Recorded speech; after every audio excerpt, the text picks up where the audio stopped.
नमस्कार दोस्तों, मैं शिवम नागवंशी फिर आपका स्वागत करता हूं अपने एक और देसी स्टडी वाले चैनल की एक और न्यू वीडियो पर। दोस्तों, आज हम एटम की कुछ बेसिक चीज़ें पढ़ेंगे। एटम मीन्स क्या होता है, सबको पता है। इसे बोलते हैं परमाणु। परमाणु दरअसल सबको पता है कि एक परमाणु होता है। चलो हम बेसिक से शुरू ही करते हैं, ठीक है।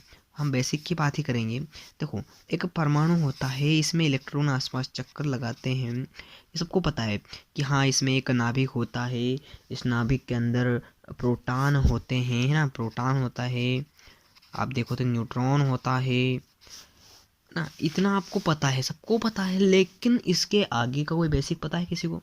नहीं पता। तो हम शुरू से ही पढ़ेंगे। पता भी हो तो मुझे क्या पता पता है तो अभी पता पता करते हैं ना। पता पता छोड़ चक्कर। परमाणु के बारे में मैं आपको बता दूं कि कुछ बातें आपको याद रखनी है। जो आईएमपी है फोर, आपके जो 26 नंबर के वास्तुनिष्ठ या 27 नंबर के वास्तुनिष्ठ बनते हैं, इनमें इन सेक्शनों में से ही प्रश्न पूछे जाते हैं, बेसिक में से। तो बेसिक ही हम बताएंगे सबसे पहले। तो कुछ सबसे पहला बेसिक ये है कि जो परमाणु है ना, ये परमाणु है, इसमें दो चीज़ें होती हैं कि तीन होती है, तीन होती है कि दो होती है। इलेक्ट्रॉन होते हैं, नाभिक होता है। इस नाभिक के अंदर दो चीज़ें होती हैं। एक होता है प्रोटॉन, एक होता है न्यूट्रॉन। अब इनको याद कैसे करें यार? मतलब इनके खोजकर्ता का नाम भी आपको याद होना चाहिए, जैसे कि प्रोटॉन की रदरफोर्ड ने की, न्यूट्रॉन की चैडविक ने की, इलेक्ट्रॉन की टॉमसन ने की। तो ये कैसे की, ये बताना पड़ेगा।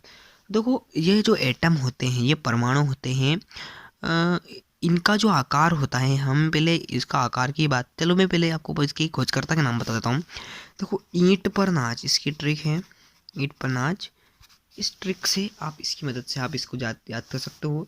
ई से इलेक्ट्रॉन हो जाता है, टॉमसन ने इसकी खोज की, प्रोटॉन हो जाता है, रदरफोर्ड ने इसकी खोज की, न्यूट्रॉन हो जाता है, चैडविक ने इसकी खोज की ना। इसे याद रखिएगा वो, ठीक है। अब इस पर आवेश जो है वो भी देख लेते हैं कि जैसे कि कोई मैं बात करता हूँ इलेक्ट्रॉन की, तो इलेक्ट्रॉन पर आवेश होता है माइनस का 1.6 इंटू में 10⁻⁻⁹ कुलाम, ठीक है। द्रव्यमान की बात करूँ तो इसका द्रव्यमान होता है 9.1 इंटू में 10⁻31 के जी, है ना। ये इलेक्ट्रॉन की बात हो गई। ऐसे अगर मैं न्यूट्रॉन की बात करूँ तो न्यूट्रॉन पर कोई आवेश होता ही नहीं है और इसका द्रव्यमान 0 होता है, ठीक है। तो ये तो सब पता कंपल्सरी कर सकते हैं। प्रोटॉन में प्लस हो जाएगा। प्रोटॉन की बात आई तो प्रोटॉन में ये प्लस हो जाता है। चलिए, इसका परमाणु का आकार कितना होता है? परमाणु का आकार होता है 10⁻⁻10 मीटर। इतना किसी ने बता दिया होगा आपको, लेकिन ये बिल्कुल गलत है। परमाणु का आकार होता है 10⁻⁻10 मीटर की कोटि। ये कहाँ बोला है भाई? कोटि। कोटि का मतलब होता है, जैसे आप लिखते हो 9 इंटू में 10⁻⁻17, 11 इंटू में 10⁻⁻18, है ना, 17 इंटू में 10⁻⁻19। तो ये जो पीछे की ये 10 की घात लग रही है, ये हमेशा इस परमाणु के आकार में 10 की घात -10 ही लगती है। इसे कोटि बोलते हैं। एक सेकंड, है ना, इसे कोटि बोलते हैं, ठीक है। अब मैं एक चीज़ और बता दूं आपको कि जो परमाणु होता है, इसके अंदर जो न्यूट्रॉन नाभिक होता है, सॉरी ना, इस नाभिक का आकार भी होता है। इस नाभिक का आकार 10 की घात -15 होता है, मीटर की कोटि होता है। अब इसका आकार इसकी से आकार से 10 की घात -4वां भाग होता है। ये तो स्पष्ट हो गया। 10 की घात परमाणु का, नहीं नाभिक का। मतलब नाभिक बहुत ही सूक्ष्म कण है और इस नाभिक के अंदर ही संपूर्ण धनावेश होता है। हम इसमें परमाणु के मॉडल की बात करेंगे तो सबसे मेन तो इस पार्ट में टॉपिक का मॉडल होता है, वो मॉडल है रदरफोर्ड का परमाणु मॉडल। हम रदरफोर्ड के परमाणु मॉडल की चर्चा इस टॉपिक में करेंगे। तो हम रदरफोर्ड के परमाणु मॉडल की चर्चा करने से पहले उसके अल्फा प्रकीर्णन का प्रयोग जो है उसे पढ़ेंगे, ताकि हम उसके निष्कर्ष को निकाल सकें। रदरफोर्ड ने एक बंद डिब्बा लिया। इस डिब्बे में एक रेडियोधर्मी पदार्थ रखा। इस रेडियोधर्मी पदार्थ से अल्फा कण निकलते हैं, सोने के पन्ने से टकराते हैं, उन्हें इस प्रक्षेपण प्राप्त करते हैं। उन्होंने कुछ निष्कर्ष निकाले, ये आप अपनी बुक्स में से पढ़ सकते हैं, NCERT या और भी अन्य बुक हैं जिन बुक में आप इनके इस मॉडल को, इस प्रयोग को पढ़ सकते हैं, है ना। तो इसके एक थंबनेल है जिसको मैं बताऊंगा। तो चलिए शुरू करते हैं। अब उस थंबनेल की तरफ चलते हैं, उसमें ही पता चलेगा। देखिए, यही हम बात कर रहे थे कि कुछ किरणें निकली, कुछ नहीं निकली, और इसमें जैसे कि कुछ किरणें टकराई, इन्होंने निष्कर्ष निकाल लिया कि भैया किरणें यूँ जा रही हैं, यूँ जा रही हैं, और इससे कुछ निष्कर्ष निकाला। क्या निष्कर्ष निकाला, वो ये जो लिखा है वो हम पहली वीडियो में करेंगे, क्योंकि मैंने एक वीडियो गड़बड़ हो गई थी। तो चलिए हम देखते हैं इसका क्या निष्कर्ष निकला। इसमें कुछ अधिकांश किरणें सीधी निकल जाती है।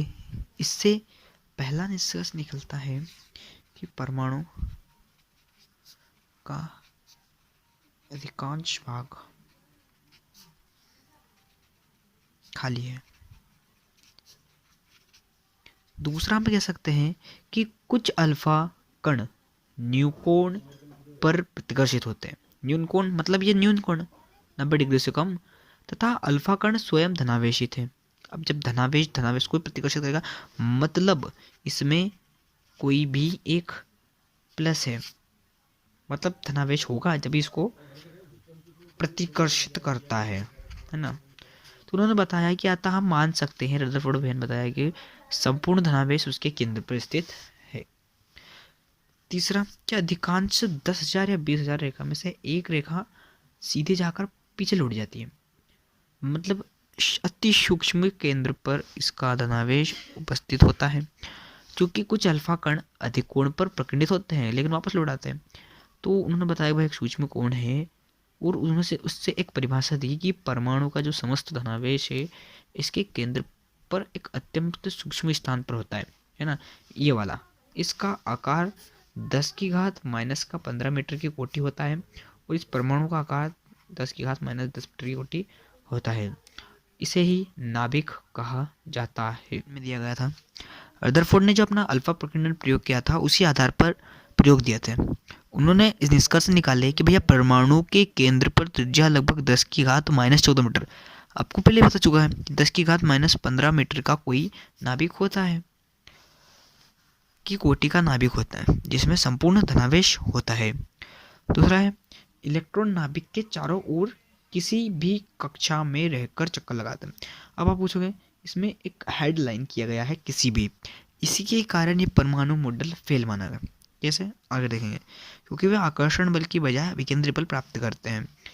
मीन ये रस्सी, क्योंकि नाभिक धनावेशित होता है, इलेक्ट्रॉन माइनस होता है, दोनों एक दूसरे को आकर्षित करते हैं, लेकिन जब वे चक्कर लगाएंगे तो एक अभिकेंद्रीय बल प्राप्त करेंगे। इलेक्ट्रॉन का कुल ऋणावेश नाभिक के धनावेश के बराबर होता है, क्योंकि ऋणावेश प्लस धनावेश इज इक्वल टू, कट जाएगा मतलब, तो उदासीन हो जाएगा, परमाणु स्थिर हो जाएगा ना। तो परमाणु स्थिर रहता है, उदासीन रहता है, इसलिए उन्होंने ये तथ्य दिया। अब इस मॉडल की कुछ दोष है। अब दोष में सबसे पहला यही है, किसी भी, क्योंकि इलेक्ट्रॉन किसी भी चक्कर कक्षा में चक्कर लगा ही नहीं सकते। अगर इलेक्ट्रॉन किसी भी कक्षा में चक्कर लगाएंगे तो इसके दोष में हम पढ़ेंगे। चलिए दोष लिखते हैं, यहाँ से लिखता हूँ दोष।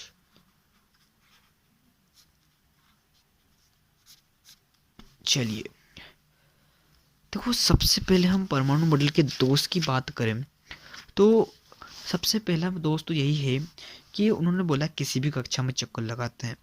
ये कोई मैं परमाणु मानूं, एक सेकंड, ये परमाणु है, इस परमाणु में ये प्लस नाभिक है, इलेक्ट्रॉन यहाँ पर है, यहाँ पर है, यहाँ पर है, यहाँ पर है। अब इलेक्ट्रॉन मतलब इसमें जब इस मॉडल को प्रतिपादित किया गया था, जब मैक्सवेल ने एक थ्योरी दी थी, इस थ्योरी के अनुसार प्रत्येक त्वरित कण ऊर्जा उत्सर्जित करते हैं। अगर ये अभिकेंद्रीय बल करके चक्कर लगाते हैं किसी भी कक्षा में तो अपनी ऊर्जा छोड़ेंगे।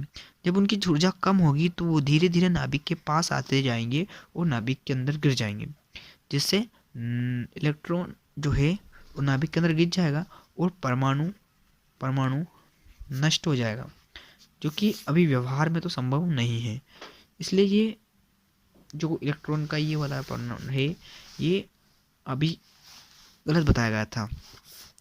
उसके बाद एक और था कि ये जो है ना, यह मॉडल परमाणु के रेखीय स्पेक्ट्रम की व्याख्या नहीं कर पाया था। रेखीय स्पेक्ट्रम माने कि ये रेखाएं प्रदर्शित नहीं कर पाया था पर्दे पर। ये रेखाएं क्या होती है हम आगे पढ़ेंगे।